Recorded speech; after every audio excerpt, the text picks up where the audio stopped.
হে everyone, আসসালামু আলাইকুম। আশা করি সবাই অনেক ভালো আছেন। তো সেদিন আমাদের সাডেন প্ল্যান হয় যে আমরা বেলি রোড যাব আউটিংয়ে। আমার শাশুড়ি আম্মু আমাকে ফোন দিয়ে বলল যে আমরা সন্ধ্যার দিকে বেলি রোডে যাব।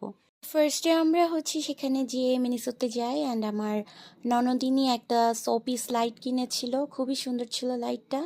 অ্যান্ড দেন আমরা বেলি স্টারে যাই। আমি এক জোড়া স্যান্ডেল কিনেছি। দেন আমরা বসেছিলাম সিক্রেট রেসিপিতে। আমরা সিক্রেট রেসিপিতে sandwich, hot coffee and মকা order করেছিলাম। তো যত যাই হোক, আমরা বাঙালি, আমাদের এসব খেয়ে পেট ভরে না, তাই আমরা আবার নবাবী ভোজে গেলাম অ্যান্ড আমরা পেট পুড়ে কাবাব আইটেমগুলো খেলাম। দেন আমরা খাওয়া দাওয়া শেষ করে বাসে চলে আসলাম। সো এই তো ছিল আমাদের ওই দিনের ছোট্ট একটা ব্লগ, একদমই সিম্পলের মধ্যে। তো এই তো আজকের মতো বিদায়, টাটা, আল্লাহ হাফেজ।